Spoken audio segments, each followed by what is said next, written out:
भारतीय इतिहास के पन्नों को पलट कर देखा जाए तो उसमें एक ऐसे दौर का जिक्र भी मिलता है जब भारत पूरी दुनिया में विश्व गुरु के तौर पर अपनी एक अलग पहचान रखता था और पूरा विश्व भारत को सोने की चिड़िया के रूप में जानता था। शायद इसी कारण सोने की चिड़िया कहे जाने वाले भारत ने सबसे पहले विदेशी आक्रमणकारियों के हमले और उनके भारत के खजाने को अपने साथ लूट कर ले जाते हुए देखा तथा भारत की संस्कृति और धर्म की अस्मिता को लुटते हुए देखा। और फिर उसके बाद अंग्रेज़ों ने भारत की पावन भूमि को गुलामी की जंजीरों से जकड़कर रख दिया। भारत में विदेशी आक्रांताओं में सबसे पहले अरबों ने भारत पर आक्रमण किया। 712 ईस्वी में मुस्लिम शासक मोहम्मद बिन कासिम ने सिंध के शासक दाहिर सैन को पराजित कर सिंध में इस्लामिक शासन की नींव रखी। वह यहीं नहीं रुका, वह आगे बढ़ा और कई हिंदू राज्यों पर विजय हासिल की और इस्लाम का प्रचार किया। उसने हिंदू बेटियों को विदेशी बाज़ारों में बेचा और हिंदू मंदिरों को तोड़ा तथा गायों का खुलेआम कत्लेआम करवाया। मोहम्मद बिन कासिम एक क्रूर और कट्टर इस्लामिक था। उसके शासनकाल में मानो हिंदू धर्म का अंत सा हो गया हो। फिर उसके बाद में 1001 में महमूद गजनवी ने भारत पर आक्रमण करके भारत की अपार धन संपत्ति को लूटा तथा अपने साथ ले गया और भारत में इस्लाम का प्रचार किया। हमें शुरू से ही भारतीय इतिहास में यह पढ़ाया जाता है कि मोहम्मद बिन कासिम से लेकर महमूद गजनवी के बीच के कालखंड में मुस्लिम शासकों ने एक तरफा भारत पर शासन किया था। यदि यह सच्चा इतिहास है तो मोहम्मद बिन कासिम वापस क्यों लौट जाता है, जबकि वह चाहता तो आराम से भारत में शासन कर सकता था। लेकिन ऐसा नहीं होता है।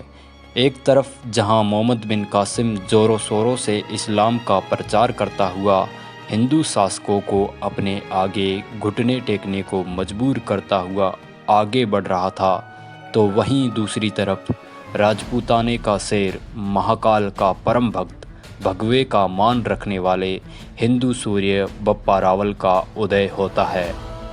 तो आइए द हिस्टोरिकल चारण के साथ जानते हैं आखिर किस प्रकार अरब आक्रमणकारियों के काल कहे जाने वाले बप्पा रावल ने मोहम्मद बिन कासिम की महान सेना को पूर्व भारत की तरफ बढ़ने से कैसे खदेड़ा और पुनः हिंदुओं का सूर्य उदय किया। बप्पा रावल का जन्म गहलोत राजपूत वंश में हुआ, जो आगे चलकर सिसोदिया वंश कहलाया। यह वही गहलोत वंश है जिसमें राणा सांगा और महाराणा प्रताप जैसे अनेकों वीर योद्धाओं ने जन्म लिया था। बप्पा रावल का बचपन का नाम राजकुमार कालभोज था। बप्पा नाम उन्हें उनके राज्य के लोगों ने दिया था। कुछ इतिहासकारों का मानना है कि बप्पा रावल के गुरु हारित ऋषि ने उन्हें बप्पा नाम दिया था।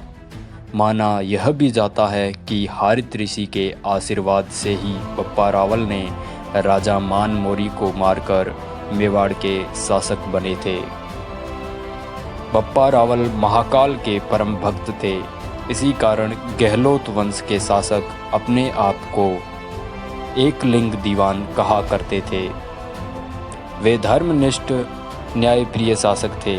जब मोहम्मद बिन कासिम के सिंध तथा आसपास के हिंदू राज्यों पर हो रहे अत्याचारों की खबर बप्पा रावल को मिलती है तो वह व्यथित हो उठते हैं।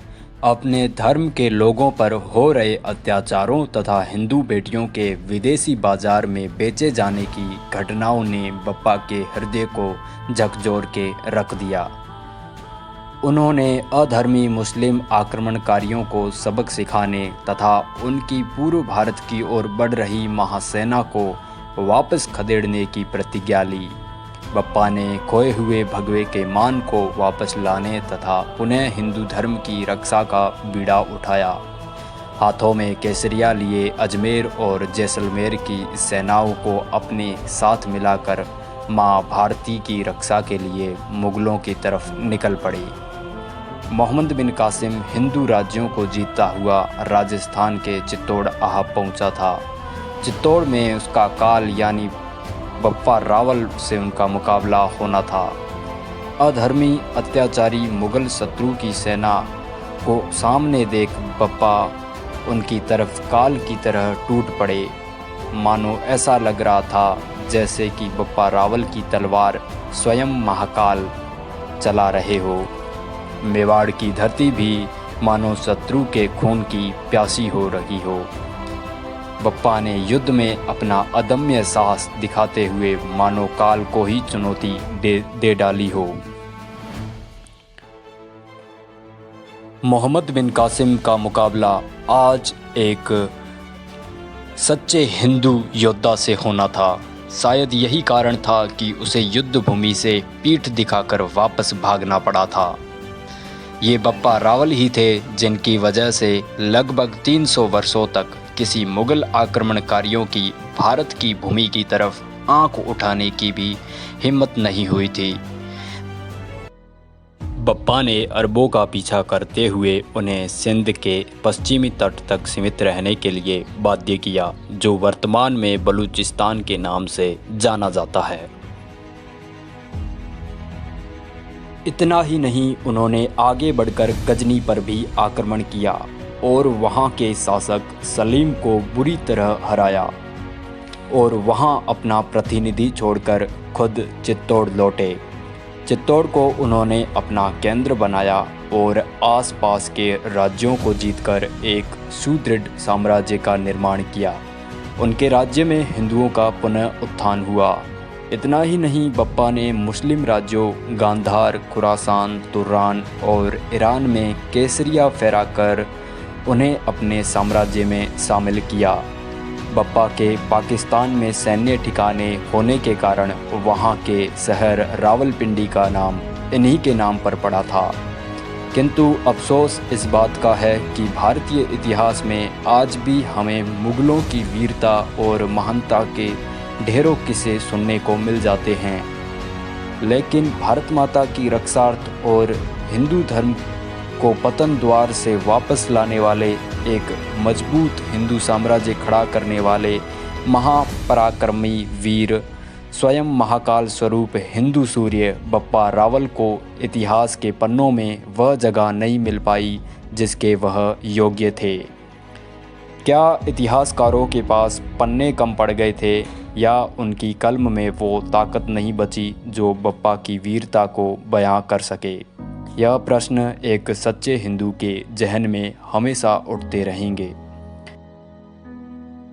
खैर, भारतीय इतिहास में भले ही बप्पा को वह सम्मान न मिला हो, लेकिन आज भी राजस्थानी लोकगीतों में बड़े सम्मान और गर्व के साथ उनका नाम लिया जाता है। उनके बारे में कहा जाता है कि सर्वप्रथम बप्पा रावल ने केसरिया फहराया और तुम्हारे पावन रज को अपने शीश लगाया।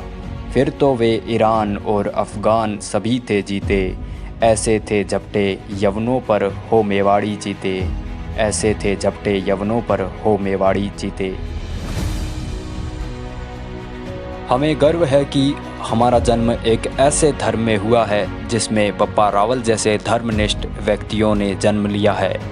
द हिस्टोरिकल चारण बप्पा रावल के वीरता और साहस बलिदान का सम्मान करता है।